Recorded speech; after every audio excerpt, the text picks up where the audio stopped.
Freedom Day, Liberation Day, Emancipation Day, and today, a national holiday.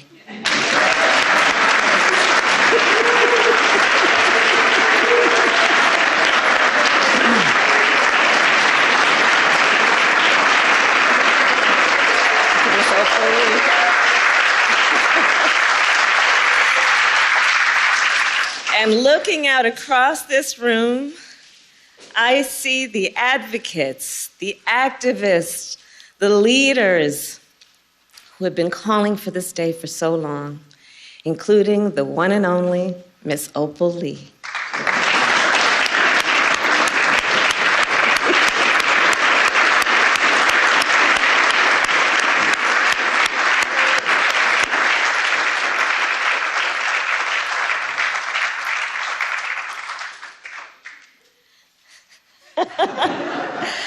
Who just received a very special recognition from the President of the United States. And I see members of Congress, members of the Congressional Black Caucus, members of the United States Senate who passed this bill unanimously. And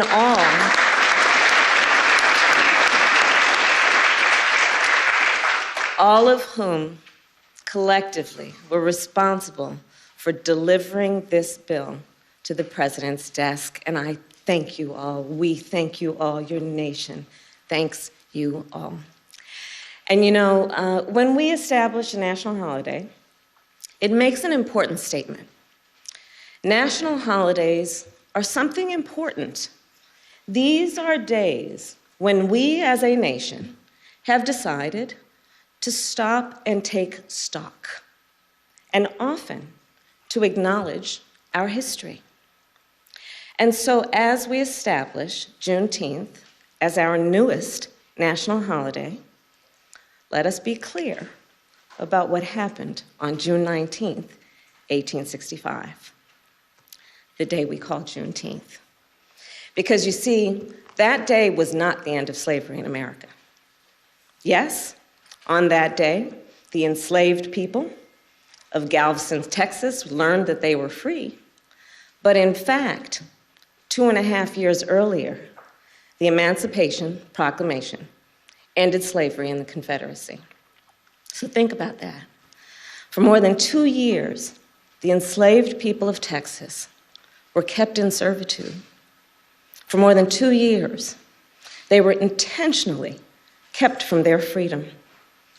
For more than 2 years.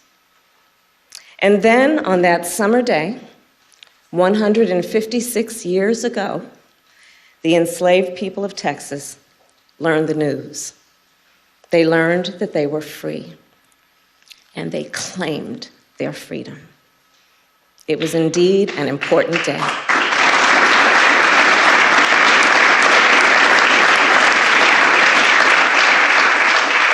And still, let us also remember, that day was not the end of slavery in America.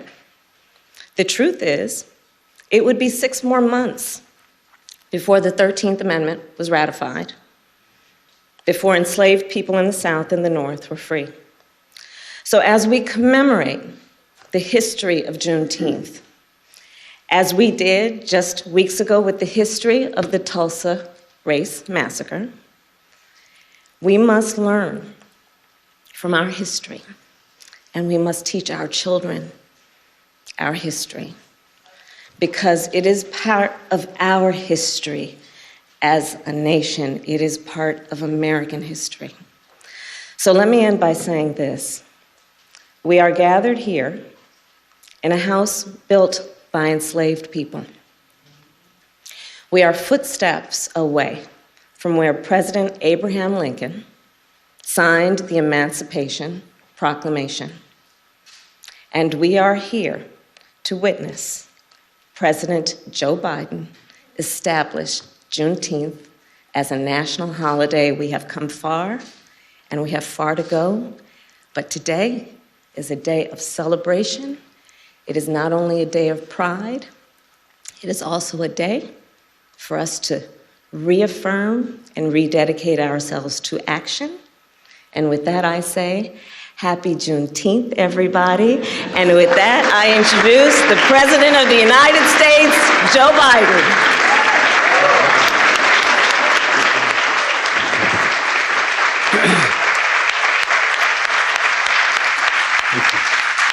Thank you. Well, thank you, Madam Vice President. 156 years ago, 156 years, June 19th, 1865. John, thanks for being here. Major General of the Union Army arrived in Galveston, Texas to enforce the Emancipation Proclamation and free the last enslaved Americans in Texas from bondage. The day, as you all know, and we repeat some of what was said, became known as Juneteenth. You all know that. A day that reflects what the Psalm tells us. Weeping may endure for a night, but joy cometh in the morning. Juneteenth marks both the long, hard night of slavery and subjugation, and a promise of a brighter morning to come. This is a day of profound, in my view, profound weight and profound power. A day in which we remember the moral stain, the terrible toll that slavery took on the country and continues to take. What I've long called America's original sin. At the same time, I also remember the extraordinary capacity to heal and to hope and to emerge from the most painful moments in a bitter, bitter version of ourselves, but to make a better version of ourselves. And today we consecrate Juneteenth for what it ought to be, what it must be, a national holiday. As the Vice President noted, a holiday that will join the others of our national celebrations, our independence, our laborers who built this nation, our servicemen and women who served and died in its defense, and the first new national holiday since the creation of Martin Luther King holiday nearly 4 decades ago. I'm grateful to the members of Congress here today, in particular the Congressional Black Caucus, who did so much to make this day possible. I'm especially pleased that we showed the nation that we can come together as Democrats and Republicans to commemorate this day with an overwhelming bipartisan support of the Congress. I hope this is the beginning of a change in the way we deal with one another. And we're blessed to mark the day in the presence of Miss Opal Lee. As my mother said, God love her.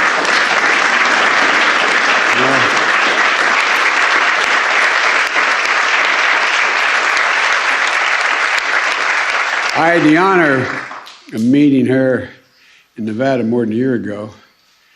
She told me she loved me, and I believed it. I wanted to believe it. Ms. Opal, you're incredible. A daughter of Texas, grandmother of the movement to make Juneteenth a federal holiday. And Ms. Opal is, you won't believe it, she's 49 years old. Or 94 years old, but you are an incredible woman, Ms. Opal. You really are. As a child growing up in Texas, she and her family would celebrate Juneteenth.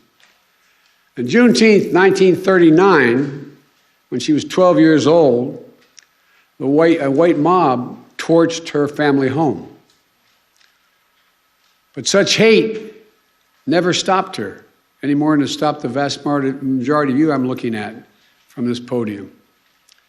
Over the course of decades, she's made it her mission to see that this day came. It was almost a singular mission. She's walked for miles and miles, literally and figuratively, to bring attention to Juneteenth, to make this day possible. I ask once again, we all stand and give her a warm welcome to the White House.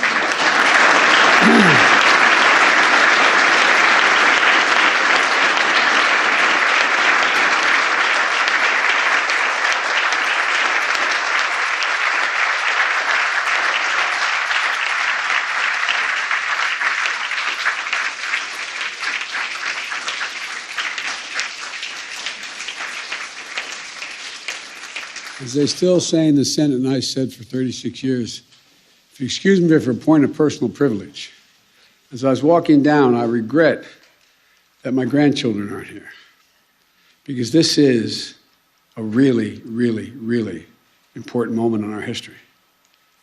By making Juneteenth a federal holiday, all Americans can feel the power of this day and learn from our history and celebrate progress and grapple with the distance we've come, but the distance we have to travel, Jim.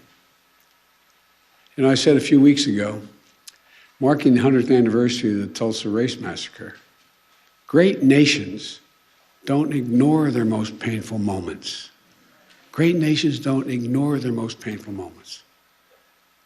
They don't ignore those moments in the past. They embrace them.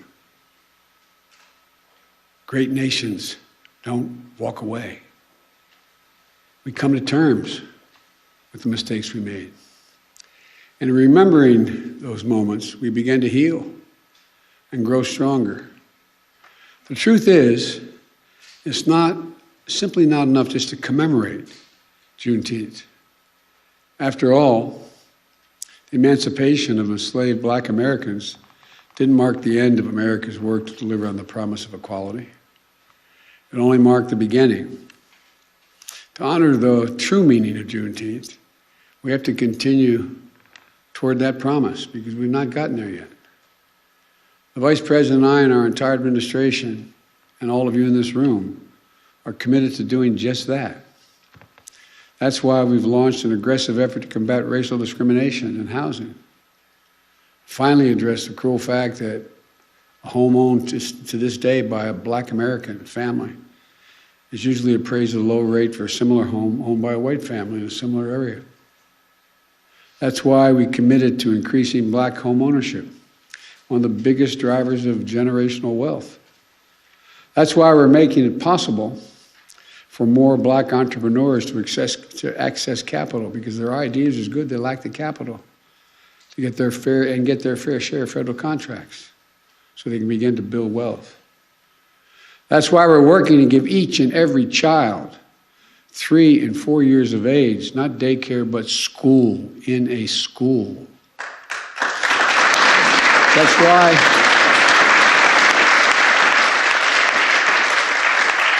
why we're unlocking the incredibly creative and innovation of the history of our historical Black colleges and universities, providing them with the resources to invest in research centers and laboratories to help HBCU graduates prepare and compete for good-paying jobs in the industries of the future. Folks, the promise of equality is not going to be fulfilled until we becomes real in our schools and on our main streets and in our neighborhoods. Our healthcare system, and ensuring that equity is at the heart of our fight against the pandemic.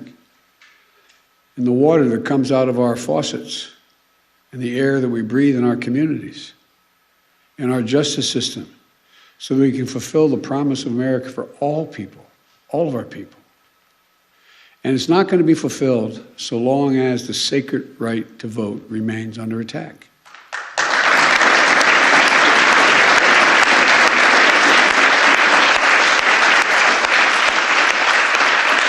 We see this assault from restrictive laws, threats of intimidation, voter purges, and more. An assault that offends the very democracy, our very democracy. We can't rest till the promise of equality is fulfilled for every one of us in every corner of this nation.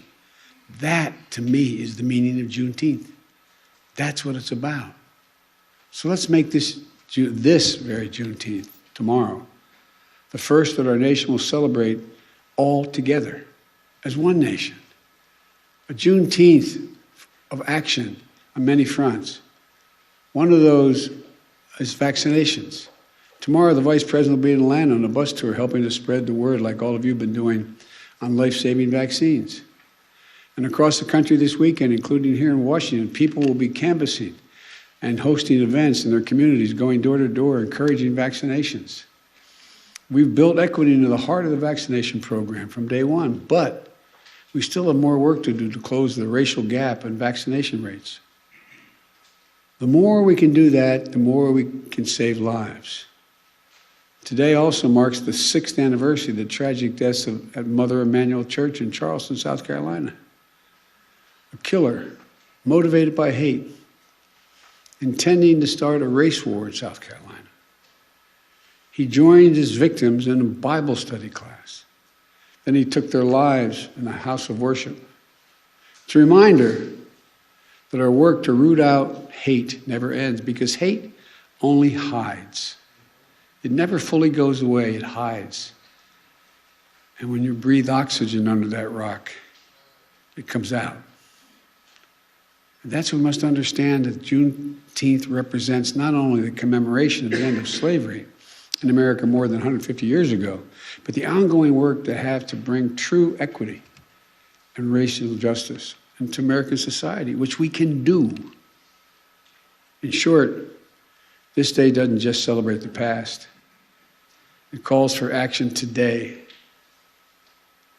I wish all Americans a happy Juneteenth. I'm certainly going to, in a moment, going to sign into law, making it a federal holiday. And I have to say to you, I've only been president for several months, but I think this will go down for me as one of the greatest honors I will have had as president. Not because I did it, you did it, Democrats and Republicans. But it's an enormous, enormous honor. Thank you for what you've done. And by the way, typical of most of us in Congress and Senate, I went down the other end of the hall first and thanked your staffs, because I know who does the hard work.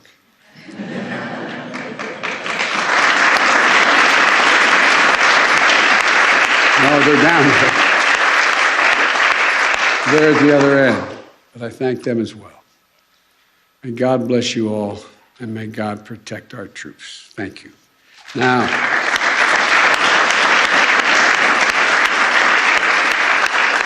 I'd like to invite up, while I sign, Senator Tina Smith, Senator Ed Markey, Senator Raphael Warnock, Senator John Cornyn, Whip John Clyburn, Representative Barbara Lee,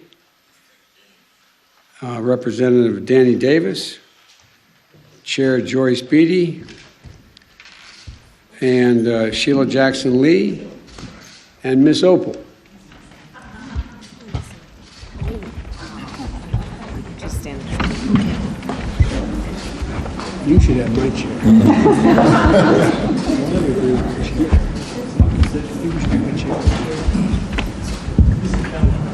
No? Okay. All right.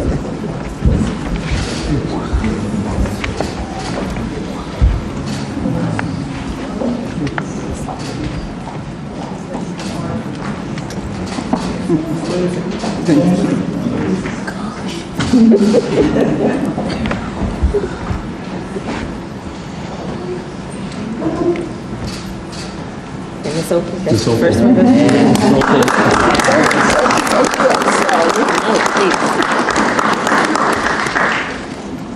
I never understand how Barack did this. He did it for you. Gotta make sure.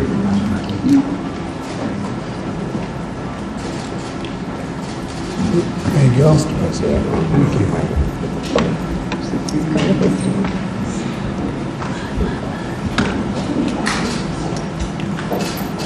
Thank you.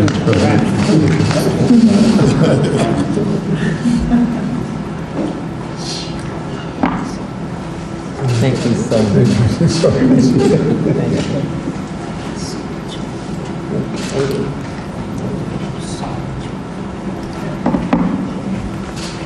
Thank you. I got 3 more. I gotta make them more my name.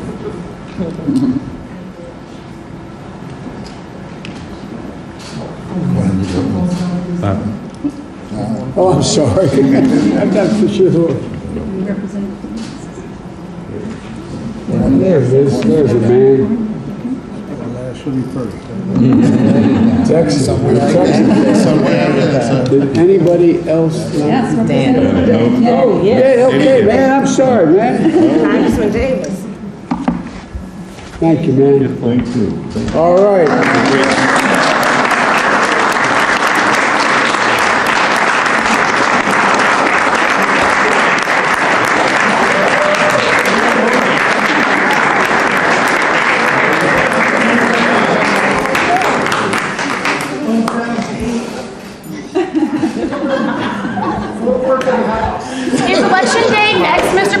Is Election Day next? More than you love me.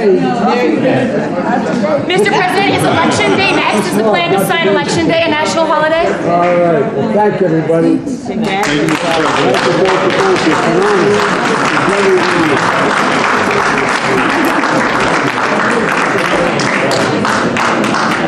honor.